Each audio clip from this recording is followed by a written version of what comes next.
They called it the demonstration. The alien warlord didn't even call it a battle. To him, it was nothing more than a reminder to humanity.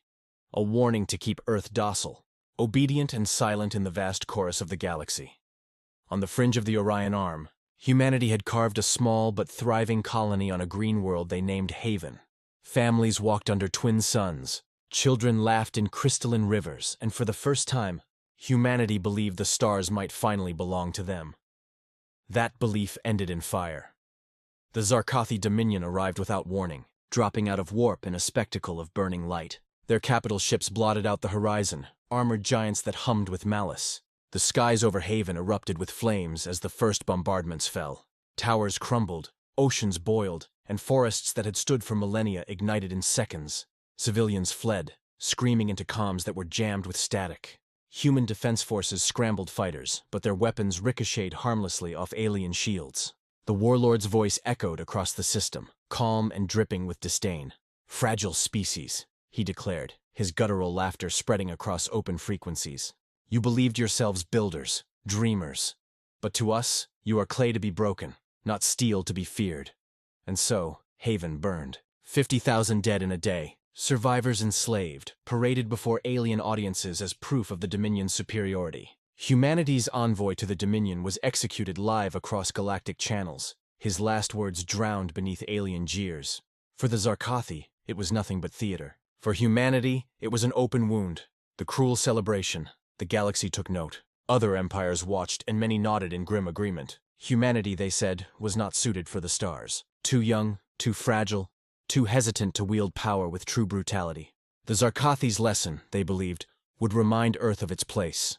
Silent, submissive, irrelevant. The Dominion reveled in the slaughter. Their broadcasts replayed Haven's destruction endlessly. Laughing soldiers, burning cities, human prisoners kneeling before their captors. To them it was glorious. A celebration of dominance. "Let the frail creatures mourn," one Zarkathi commander sneered during a drunken feast. "They will weep, then return to their shallow world. They lack the iron to rise against us. They are reeds in the wind. Never steel, never storm." Their arrogance became prophecy in their eyes. The galaxy nodded along, and for a time Earth was silent. Too silent. The silence. Before the storm from the void, the Dominion's spies reported little. No fleets mobilizing, no retaliation fleets crossing borders. Earth's colonies were shuttered, its communications cloaked in stillness. To the Zarkathi, it was proof of submission. Humanity was bowed, broken, cowed into obedience. But silence can be a mask. In secret shipyards orbiting barren moons, hulls were forged. Engines were built that roared like suns. Dreadnoughts, larger than anything Earth had ever fielded before, rose from the darkness. Weapons whispered in the silence of space. Rail cannons longer than cities. Missile silos deeper than mountains. Plasma lances that could tear through the skin of a star. On Earth itself, the world unified under a single banner not of pride, but of vengeance. The morning of Haven became the iron of resolve. Politicians dissolved into generals, and generals became executioners in waiting. Soldiers drilled until their bodies bled, voices hoarse with the oath repeated across every training ground. Fragility into steel, weakness into fire. Haven shall be avenged. When the first retaliatory fleet emerged from warp on the edges of Dominion territory, the comms channels filled with a phrase not shouted in rage, but delivered with cold finality. "This is Earth. You touched one of ours. Now none of you are safe." The breaking of chains, the Dominion laughed at the first reports. They believed it was a token fleet, a desperate gesture from a grieving species. Their fleets mobilized to meet them, confident in another victory to broadcast. But the laughter stopped when the first human strike hit.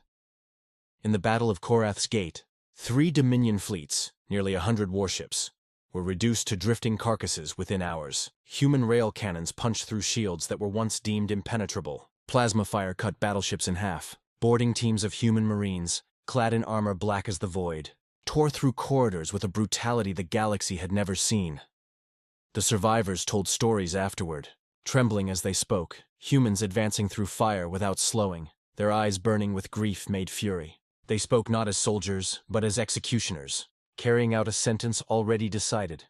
By the time Earth's fleet vanished back into the void, Dominion space was littered with wreckage, tens of thousands dead, stations gutted, and human banners burned into Dominion databanks. and that was only the beginning. The march of vengeance, then came the storms. Entire human armadas descended upon Dominion's strongholds, like plagues of locusts. They did not seize territory, they did not enslave, they did not bargain. Every strike was annihilation. Colonies that once mocked humanity watched in horror as human fleets emerged from warp and blotted out suns with their sheer numbers. Dozens, then hundreds of ships, their hulls gleaming with the names of the dead, Haven's children, Haven's rivers, Haven's sky, and with every strike, Earth broadcast the same chilling words. We are Defiance. We are Vengeance. You called us fragile. Now you will see what fragility, forged in fire, becomes. Dominion fleets crumbled, their warlords' boasts silenced one by one. Cities turned to ash. Orbital fortresses cracked open like eggs. Worlds that once cheered the Dominion's power now wept under the sound of humanity's guns. For the first time, the galaxy saw humans not as weak builders of fragile colonies, but as storms made flesh. They were not reeds in the wind. They were steel forged in fire, unstoppable and merciless. The day of reckoning. The climax came at the Dominion's throne world, Zarthus Prime. The warlord who had ordered Haven's destruction sat upon his throne, laughing even as reports flooded in of fallen fleets and broken defenses. They will not come here, he growled. Fragile creatures cannot pierce the heart of the Dominion. He was wrong. When Earth's armada arrived, it blotted out the stars. The night sky of Zarthus Prime turned to daylight as thousands of human warships descended. The planet's defenders, millions strong, raised their weapons. They lasted only hours. Human dreadnoughts unleashed bombardments that shook continents. Rivers boiled, fortresses collapsed, and the skies burned red. Cities turned to glass. From orbit, firestorms painted scars across the Dominion's jewel world. And then came the final act. Human dropships screamed through the atmosphere like meteors, disgorging armored legions that swept across the throne city with merciless precision. They did not stop for surrender. They did not pause for negotiation. Every defender fell. Every banner of the Dominion was torn down and burned. At the palace gates, human soldiers dragged the warlord from his throne. His boasts turned to shrieks as they broadcast his execution across every channel the Dominion had once used to mock Haven's fall. Fragility, the human commander said coldly. Blade raised high is only the beginning, and steel is forever. The galaxy watched as the warlord's head fell. The silence after fire. When the fires of Zarthus Prime dimmed, silence blanketed the galaxy. Entire systems lay in ruin. Fleets that once laughed at humanity's weakness now hid in fear of their strength. The Dominion was no more, its name erased, its people shattered, its empire burned to cinders. Whispers spread among alien empires. Some dared to speak aloud what others only muttered in private. Never provoke Earth. Their patience is vast, but their vengeance is infinite. In the years that followed, humanity did not boast. They did not declare dominion over the stars. They returned to their colonies, rebuilt their cities, and remembered their dead. But the galaxy never forgot. For where once there had been fragility, there now stood unbreakable steel. And from the ruins of Haven's ashes, humanity's legend was born. Not as victims, not as weaklings, but as the executioners of empires. Human defiance had turned fragility into unstoppable steel, and the galaxy would never make the mistake of underestimating Earth again.